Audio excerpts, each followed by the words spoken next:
Hello guys, আসসালামু আলাইকুম। নতুন একটি ব্লগ নিয়ে আসছে, আশা করি তোমাদের সবাই ভালো লাগবে। এবং এই ভিডিওটা কে কী দেখছো অবশ্যই কমেন্টে জানাবে, আর আমার ভিডিওটি কেমন হয়েছে অবশ্যই জানাবেন। আজকে গুঁড়া মাছ ভাজি করছি, সেটি নিয়ে তোমাদের কাছে রেসিপিটা নিয়ে আসলাম, আশা করি ভালো লাগবে।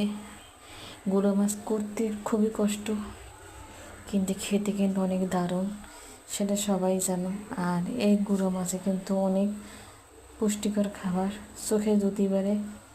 আর এই গুঁড়ো মাছ কে কে পছন্দ করো অবশ্যই জানাবা।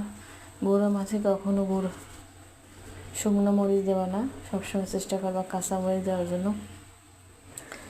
কাঁচা মরিচ এবং পেঁয়াজ রসুন কুচিয়ে দিছি, হলুদ লবণ তেল দিয়ে সব আলু একসাথে মেখে ভালো করে দিছি, 5 মিনিট রেখে দিছি। তারপর গরম তেলের উপরে আমি ঢেলে দিছি। আমার ভিডিওটি তোমাদের কাছে কেমন লাগছে অবশ্যই কমেন্টে জানাবে। দেখো ভাত খেতেছি, মসমসে গরম গরম ভাত, সাথে একটু গুঁড়ো মরিচ। কেমন হলো আমার ভিডিওটি